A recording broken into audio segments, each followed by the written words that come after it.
안녕하세요. 근거엄마입니다. 여러분, 올해부터 달라진 세금우대 혜택 알고 계신가요?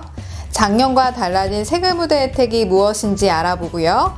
혜택에서 제외되는 분들과 혜택을 볼 수 있는 분들에 대해서 알아보도록 하겠습니다. 그럼 같이 한번 알아보실까요? 여러분, 은행에서 이자를 받으면 무엇을 내시죠?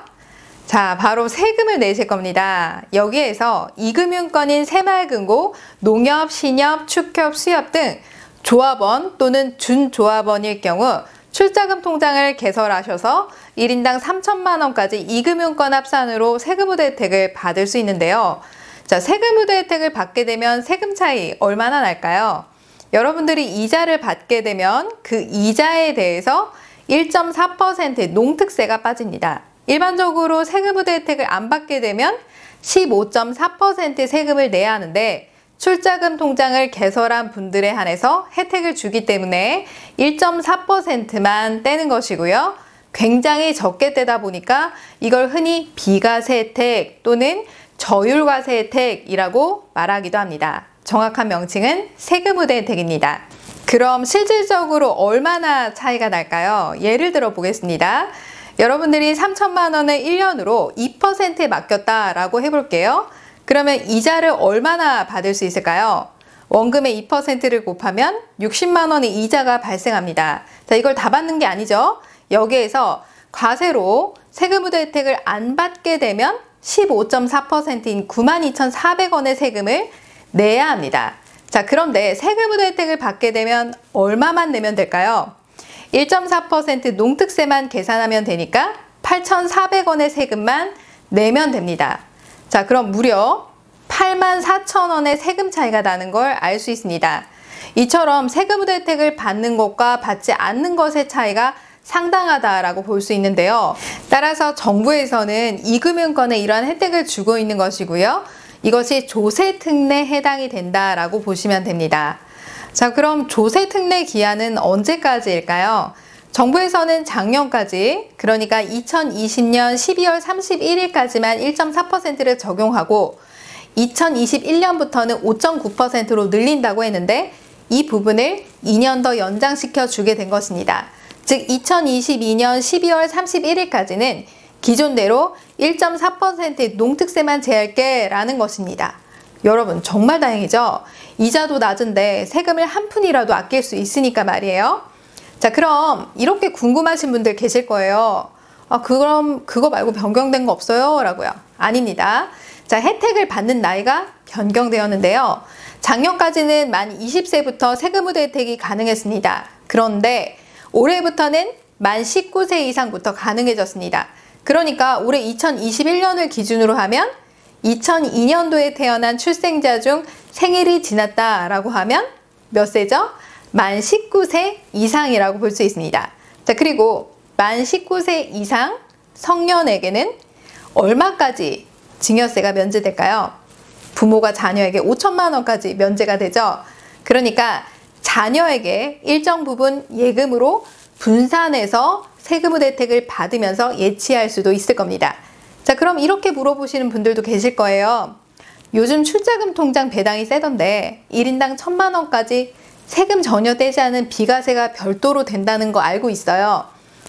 그런데 만 19세 이상이라면 이것도 비과세가 가능한가요? 라고 물어보실 수 있겠죠? 네, 물론 가능합니다.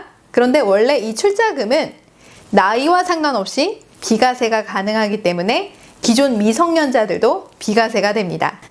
하지만 농협에서는 일반적으로 조합원이 아니라면 대부분 준조합원이기 때문에 자, 이 조합원 통장을 활용하시는 분들은 거의 없으실 거예요. 보통 신협과 새마을금고에서 이 출자금 통장을 세금 혜택 받기 위한 용도뿐만 아니라 별도 비과세 혜택을 받기 위해, 즉 배당을 많이 받기 위해 활용하신다라고 보시면 됩니다.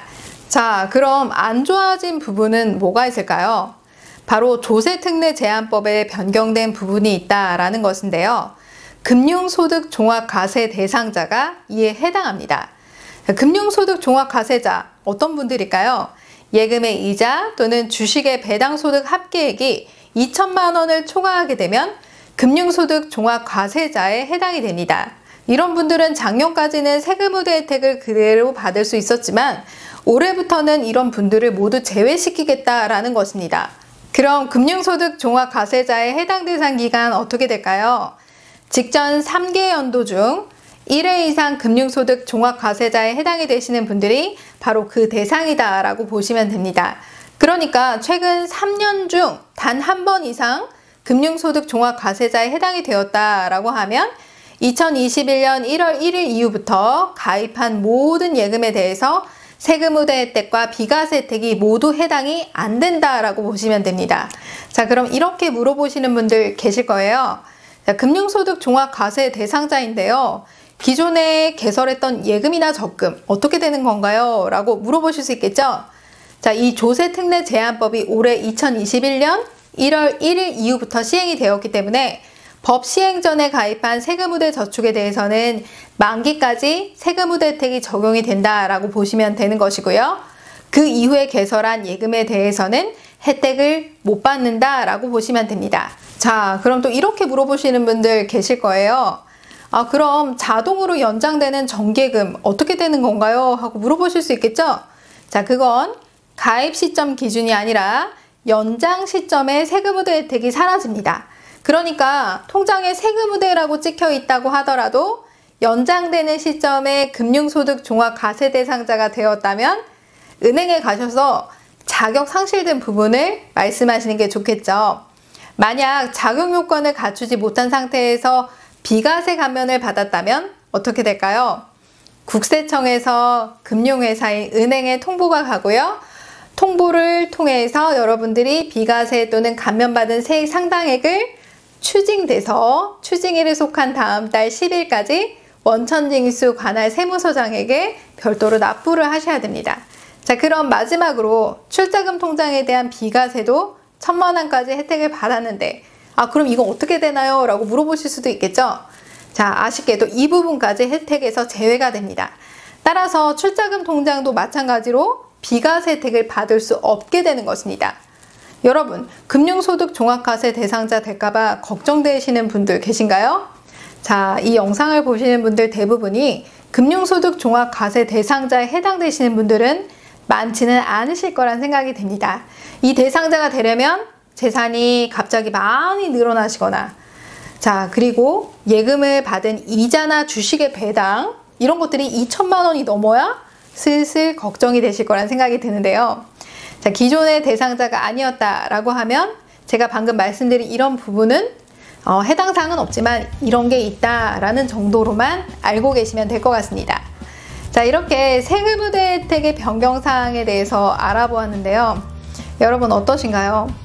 자, 이렇게 혜택을 못 받으시는 분들, 제한되시는 분들도 계신데 혹시 아직도 내가 들어놓은 예금이 많은데 세금 우대 혜택을 안 받고 계신 분들 계신가요? 정부에서 감면시켜주는 세금 혜택 조건이 되신다면 무조건 받는 게 이득이겠죠? 자, 오늘 영상 도움이 되셨나요? 도움이 되셨다면 좋아요와 구독하기 눌러주세요.